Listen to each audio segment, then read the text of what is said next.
Musk को ପୁଣି ଧମକାଇଲେ Trump, କାରବାର ବନ୍ଦ କରି ଦକ୍ଷିଣ ଆଫ୍ରିକା ଫେରିବାକୁ ପଡ଼ିପାରେ। ବିଗ୍ ବ୍ୟୁଟିଫୁଲ ବିଲ୍କୁ ମସ୍କ ଚ୍ୟାଲେଞ୍ଜ, ଆମେରିକା ପାର୍ଟି ଆରମ୍ଭ କରିବେ। ତ ଏଲନ୍ ମସ୍କ ଜଣେ ବୈଜ୍ଞାନିକ, ସେ ସ୍ପେସ୍ ଏକ୍ସ ଯେଉଁ କମ୍ପାନୀ ଅଛି ତାଙ୍କର ସେଥିର ସେ ସିଇଓ, ସେ ମୁଖ୍ୟ, ସିଏ ମାଲିକ କହିପାରିବା ଆମେ। ତ ସିଏ ଆମର ଆମେରିକା ରାଷ୍ଟ୍ରପତି ପୁଣି ମସ୍କକୁ ଧମକେଇଛନ୍ତି।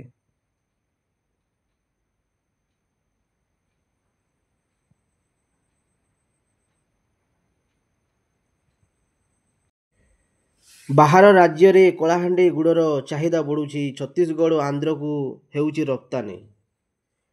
କଳାହାଣ୍ଡିରେ ଗୁଡ଼ର ଉତ୍ପାଦନ ବେଶୀ ହୋଇଥାଏ ଏବଂ ଏହି ଗୁଡ଼ ପଡ଼ୋଶୀ ଛତିଶଗଡ଼ ଆନ୍ଧ୍ରକୁ ରପ୍ତାନି ହେଉଛି।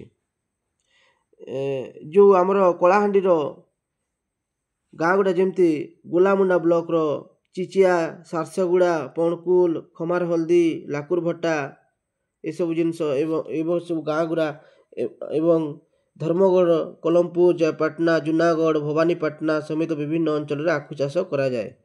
ତ ଏଇଟା ଭଲ କଥା। ଚାଷୀମାନଙ୍କୁ ବହୁତ ଚାଷୀମାନେ ଉପକୃତ ହେବେ এই ଆଖୁ ଚାଷରେ। ଗୁଡ଼ ପ୍ରସ୍ତୁତ କରିକି ଲୋକ ଦୁଇ ପଇସା ପାଇବେ। 3 ଘରୋଇ ବ୍ୟାଙ୍କ ଚେତିଲେ, ମୁଖ୍ୟମନ୍ତ୍ରୀଙ୍କୁ ଭେଟି ଆଲୋଚନା କଲେ, ସରକାରୀ ଯୋଜନାରେ ପ୍ରଦର୍ଶନ ବଢ଼ାଇବେ। ଯେଉଁ 3ଟା ବ୍ୟାଙ୍କ ଆମର, ସେଟା ହେଲା ଆଇସିଆଇସିଆଇ ବ୍ୟାଙ୍କ, ଆକ୍ସିସ୍ ବ୍ୟାଙ୍କ ଓ ଏଚଡିଏଫସି ବ୍ୟାଙ୍କ। ଯେଉଁ 3 ବ୍ୟାଙ୍କକୁ ନୋଟିସ୍ ହେଇଥିଲା ଯେ ଆପଣ ସରକାରଙ୍କ ଜନକଲ୍ୟାଣକାରୀ ଯୋଜନାକୁ ଠିକ୍ ଭାବରେ ନୈରାଶ୍ୟଜନକ ପ୍ରଦର୍ଶନ କରୁଛନ୍ତି ବୋଲିକି ଯେଉଁ ନୋଟିସ୍ ହେଇଥିଲା, ଆଉ 3 ବ୍ୟାଙ୍କକୁ ସିଭିୟରଲି ଯେଉଁ ନୋଟିସ୍ ହେଇଥିଲା, ସେଇ ବ୍ୟାଙ୍କର ଷ୍ଟେକ୍ ହୋଲ୍ଡର୍ସ ମାନେ, ଯେଉଁ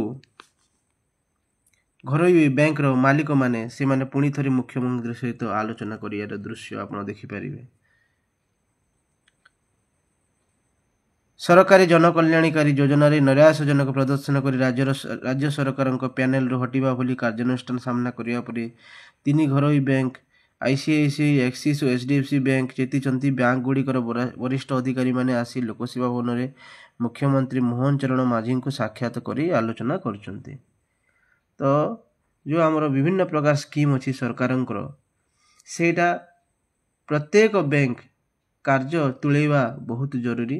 କିଛିଟା ବ୍ୟାଙ୍କ ସେମାନେ କାର୍ଯ୍ୟ ଏତେ ଠିକ୍ ହିସାବରେ ପରିଚାଳନା କରୁନଥିଲେ, ହୁଏତ ଅନ୍ୟ କାରଣ ଥାଇପାରେ। ସରକାରଙ୍କ ଆଲୋଚନା ପରେ ହୁଏତ ସରକାରଙ୍କ ନିର୍ଦ୍ଦେଶ ପୁଣି ବଦଳିପାରେ। ଶୁଭ ସକାଳ ସମସ୍ତଙ୍କୁ। ଗୋଟେ ଖବର କାଗଜରେ ପଢ଼ୁ ମୁଁ ଗୋଟେ ଜିନିଷ ଦେଖିବାକୁ ପାଇଲି ଯେ ଜୁନାଗଡ଼ ନବରଙ୍ଗପୁର ଯେଉଁ ଆମର ରେଲୱେ ଲାଇନ୍ ଯେଉଁ ଆମର ତିଆରି ହେଉଛି, ତାର ଏଇଟା ନବରଙ୍ଗପୁରର ବିଭିନ୍ନ ଜାଗା ମାନେ ସବୁ ଆପଣ ଦେଖିପାରୁଥିବେ। ବିଭିନ୍ନ ଜାଗା ମାନେ ଏଇଟା ସବୁ କାହାର କେତେ ଜାଗା ଏସବୁ ଲିଷ୍ଟ ଆସିଛି। ରେଲୱେ ଲାଇନ୍ରେ କାହାର କେତେ ଜାଗା ଲିଷ୍ଟ ଆସିଛି। ଏଇଟା ଜୁନାଗଡ଼ରୁ ନବରଙ୍ଗପୁର ଯେଉଁ ରେଲ ଲାଇନ୍, ବ୍ରଡ଼ଗେଜ୍ ଲାଇନ୍ କନଷ୍ଟ୍ରକ୍ସନ୍ ଯେଉଁ ହେଉଛି ଏଇସବୁ। ତ ଏଇ ଖବର କାଗଜରେ ଏଇଟା ପ୍ରକାଶିତ ହେଇଛି। ମୁଁ ଖବର କାଗଜ ପଢ଼ୁ ଏଇଟା ମୁଁ ଦେଖିବାକୁ ପାଇଲି।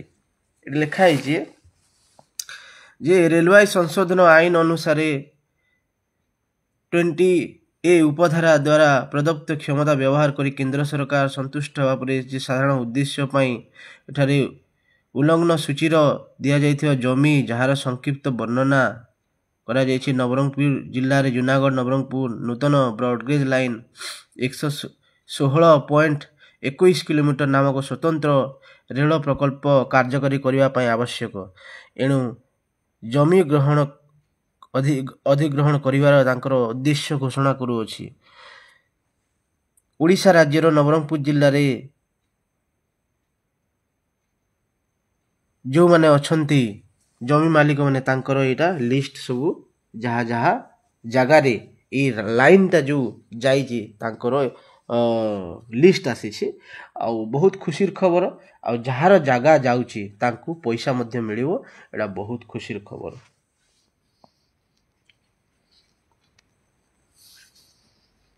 ଜୁନାଗଡ଼ ନବରଙ୍ଗପୁର ରେଳ ଲାଇନ୍ ଯଦି କନଷ୍ଟ୍ରକ୍ସନ୍ ହେବ ତାହେଲେ ବହୁତ ଉପଯୋଗ ହେଇପାରିବ, ବହୁତ ଲୋକଙ୍କ ସୁବିଧା ହେଇପାରିବ।